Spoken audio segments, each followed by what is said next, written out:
Hi everyone. So it's time to find out which books I'm going to be reading next, and the theme is birthday. Because a few weeks ago it was my birthday. I got some books for my birthday. I got 3. And so I decided to buy a couple of books. The first books I bought so far this year, I thought I'd buy a couple to round up to 5. So these 5 books aren't any of the books that you'd seen previously that I had bought right at the beginning of the year, up to the Christmas New Year period. So this is all totally brand new, and I'm really quite excited to show you what I'm going to be reading. And there's some explanation as well with these books, which I will go over as I show them. So, and these are going to be the orders that I read them. So the first one is going to make my sister very, very happy. The first one I got from my sister, and that is Redeeming the Reclusive Earl by Virginia Heath. Now, backstory. Bridgerton got released, it was Christmas last year, so like 8 months ago. I can't remember what exactly the date. It might have been like Christmas Day or something like that, so 7 months ago, coming up to 8 months. Bridgerton was released. Me and my sister absolutely loved it. Absolutely loved it. And so I started listening to the Bridgerton audiobooks, which I got through. It took a few months because of work. I kept on having to stop it because I couldn't focus. But I got through it, really enjoyed them. And then my sister said, if you enjoyed them and such, you might want to look into the Mills and Boons books. Now, romance is a genre that I don't really search for. It's just one of those genres that is like, it's there, but I'm not that fussed about. And but I must like it because I like things like Jane Austen, and I do like some chick lit like Sophie Kinsella, that kind of thing. So I'm not get away from me, I hate those genres of books. I just don't read them in general. But my sister has really gotten into Mills and Boons. I can't remember exactly which book it was that got into it. It might have been this one, I'm not sure. But she got one from a charity shop and she thought she'd give it a go.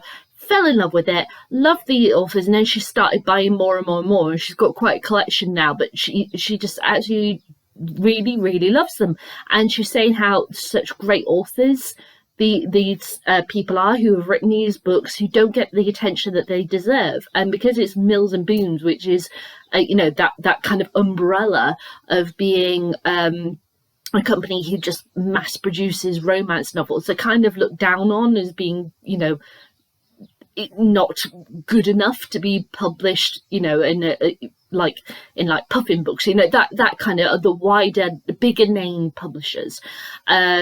They kind of get looked down on. I've never looked down on Mills and Boon. It's just one of those names that you're like, oh yeah, they do romance stuff. But because I haven't had a want to go look at romance novels, I just haven't done it. So now my sister has bought me one for my birthday. And I'm sure she's very, very excited. And when she was like, when are you going to get to it? When are you going to get to it? Well, Laura, I am now. So here's the blurb on the back.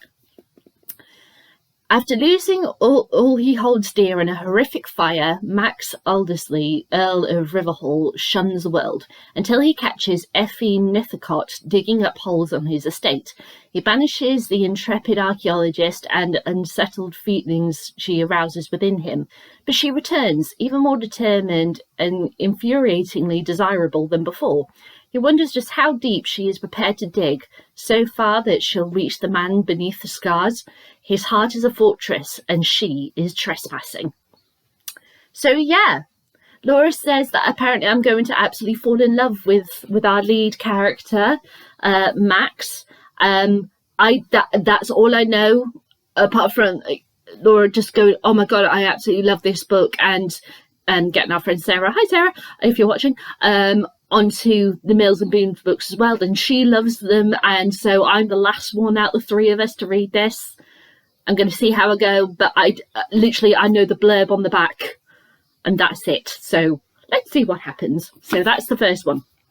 Okay, the second one, another gift from my sister, is My Dark Vanessa by Kate Elizabeth Russell. Now, again, this is my sister's been going through books like crazy of late.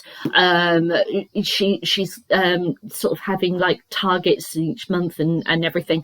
And I can't remember if this book she just stumbled on or if it was one that she'd been wanting for a while, but a couple of months ago now, at least, she started reading this and she was so taken aback by it. And I've been seeing loads of posts on Facebook book group that I'm a member of for, I think, well over a year, because this is the paperback. So it must have been published, at least a couple of years ago now, isn't it? Oh no, okay, it was first published 2020 and then the paperback is 2021. So, okay, so it's relatively recent then. Yeah, I've just seen posts about it all over Facebook book group, and then my sister read it and went, this is absolutely amazing, you've got to read it. She's bought me a copy. So, again, I don't know anything apart from what's on the blurb on the back, because my sister very much didn't want to give any kind of spoilers. Because it was so amazing. She wanted to gush about it, but she couldn't. She wanted to keep me spoiler free, which I very much appreciate, and she very much was hoping that I read this soon because she wants to talk to me about it. But here's the blurb on the back. Vanessa Wai was 15 years old when she first had sex with her English teacher. Now that teacher, Jacob Strain, has been accused of sexual abuse by other former students, and a journalist has asked Vanessa to contribute to a story about him. But no one seems to understand that Vanessa and Strain had together wasn't abuse. It was love, wasn't it? So yeah, a dark story from what I understand, and I'm very intrigued to read it. So next, after redeeming the Reclusive Earl, I always forget the first word of the title for some reason for that book. I am then going to read My Dark Vanessa. Okay, book 3 is one that I bought for myself, and I think it's appropriate for my love of Shakespeare. I'm actually wearing a Shakespeare t-shirt right now. And that is Hamlet by Maggie O'Farrell. Now, this is actually being picked up to be adapted into a film, I believe. I can't remember if it's film or TV series, but film is what is standing out in my mind right now. So I'm like, okay, I really, really want to read the book as soon as possible then. I saw this when, obviously the buzz when it came out and everything. But because I was doing my, book challenge, I just didn't get around to it. And then finally, when I'm able to buy it, it was out in paperback. So I got the paperback rather than the hardback version. And the blurb on the back is, on a summer's day in 1596, a young girl in Stratford-upon-Avon takes to her bed with a sudden fever. A twin brother, Hamlet, searches everywhere for help. Why is nobody at home? Their mother, Agnes, is over a mile away in the garden where she grows medical herbs. Their father is working in London. Neither parent knows that Hamlet will not survive the week. Hamlet is a novel inspired by the son of a famous playwright, a boy whose life has been all but forgotten, but whose name was given to one of the most celebrated plays ever written. Now, of course, Hamlet is William Shakespeare's son, and his grief over losing his son it took its toll on him, and so he gave his play Hamlet the name after his son, and of course, the name has gone down in history, but the boy has been forgotten. And so Maggie O'Farrell has written this fictional telling of his life. And I find that so interesting.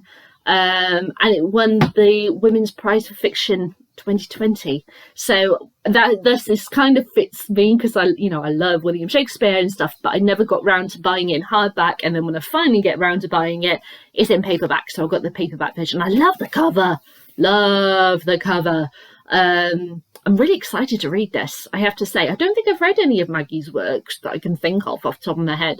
I might have to look up her collection of works before I do film my review of this when I get to it. But yeah, so Hamlet by Maggie O'Farrell. Then the next one is the second one that I bought for myself, and it's one that got recommended by a former work colleague and friend of mine, Sam. She said, I think this is really going to fit you like a glove. And that is The Gollum and the Genie by Helen Wecker. Helen Wecker. But I can't speak this morning. What am I like? So she just said, buy this book. So I bought the book. I didn't read the blurb on the back until it arrived. I had that much faith in Sam that I'm going to love this. So this is actually a debut novel, and it got quite a buzz, and I know that there is a sequel that is being published. I think it might have already been published, or it's kind of more the end of the summer that it's due to be published. But yes, so there is a sequel to this. So if I do really love this, as I have good faith in my friend Sam that I will, I might be getting a sequel. We'll just have to see. So here's the blurb on the back, which I read after the book arrived. Oh, what am I like? Right, New York, 1899. Heather is a golem, a creature made of clay brought to life by a Jewish rabbi. When her master dies on the voyage from Poland, she arrives alone in the unknown city. Ahmed is a genie, a being of fire trapped for centuries and brought back to life by Arbely, an impoverished tinsmith who invites him to stay in his workshop in Lower Manhattan. Together, experiencing freedom for the first time, they form the most unlikely of friendships. But a powerful threat will soon test their bonds, driving them back into their own worlds and forcing them to make a fateful choice. So I'm like, 1899 meets modern, our world meets golems and genies. I'm like, hell yeah, I'm there for it. So Sam was right. I think it will fit me. But I'm really excited, and being a debut novel, we'll just see what happens. So yeah, it's The Gollum and the Genie. And the very last one is from my sister. And this one, last week, my sister just fell head over heels in love with. Backstory. Well, I better show you what it is first. It is Jane Eyre's Husbands, The Life of Edward Rochester by Tara Bradley. Now, backstory. So about 4 years ago, my sister estimates, she bought this book. And it has sat in her cupboard and she hasn't gotten to it. And then she picked it up and around my birthday and started reading it and went, holy shit, this is incredible. This is really good. So she bought me it. She's been busy, so she hadn't been able to read much. And then last week, she was really properly able to get into this book and read it. And she read, it's over 500 pages. She read it in 5 days. And she was just floored by it. So Edward Rochester is, of course, our lead male in Jane Eyre. Jane Eyre is my sister's favourite book of all time. So, obviously, it's kind of like if... for me, if someone were to write Wuthering Heights from the perspective of Heathcliff, it's like it's like, wow, that is a big deal. So this book was a big deal to my sister, and she just multiple times a day for those 5 days, Sarah and I were getting messages saying, this is fucking incredible, you've got to read this. And Sarah now has her copy. She has arrived the other day, and I will be getting round to this after reading, obviously, those first 4 books. So Sarah might have finished it by the time I get round to it. I don't know, but the 3 of us are going to talk about it afterwards. Tara Bradley, actually, this is a self-published book. And from the quotes that Laura is reading from it, it's beautifully written, and she was just floored that this has not been picked up by a publishing house, that this is self-published, and that Tara should get more attention. But it's very clear that Tara loves Jane Eyre. It's not she's just jumping on a bandwagon and writing from his perspective. There is so much depth to it, and she really, really respects Charlotte's work. And the back actually refers to it. So here's what it says on the back. Jane Eyre's husband tells the fascinating story of Edward Rochester's life in richly textured detail, revealing Rochester's innermost thoughts, hopes and passions. This is the Rochester of Charlotte Bronte's novel, proud, arrogant, privileged and searching for love and a better life.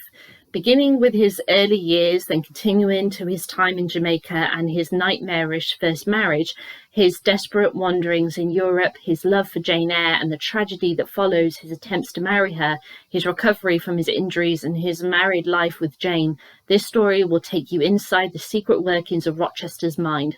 Edward Rochester is one of literature's most compelling male characters, and this book discloses Rochester's own intimate experience of his life in vivid narrative. This is a story that is always original whilst set firmly within the context of Charlotte Bronte's work. I'm really excited to read this. You know how I really loved reading Jane Eyre, and the fact that my sister adores Jane Eyre, it's her favourite book of all time, and she felt that Tara told the story all the way through Rochester's life, not just the section of his life in Jane Eyre. Beauty with elegance and with utmost respect for the original text, and she took it straight into her heart. I think that tells you that it's good. And then I am going to find out. So yeah, I'm really intrigued to read that. So there we go, guys. My next 5 books are going to be in this order: Redeeming the Reclusive Earl, My Dark Vanessa, Hamlet, The Gollum and the Genie, and then Jane Eyre's Husband. The last 2 are quite chunky, so those might take me a little longer to read, but we'll just have to see. And then, yeah, let's see how we do. So I will be back with my thoughts on Redeeming the Reclusive Earl as soon as I finish reading it. All right then, guys. Bye.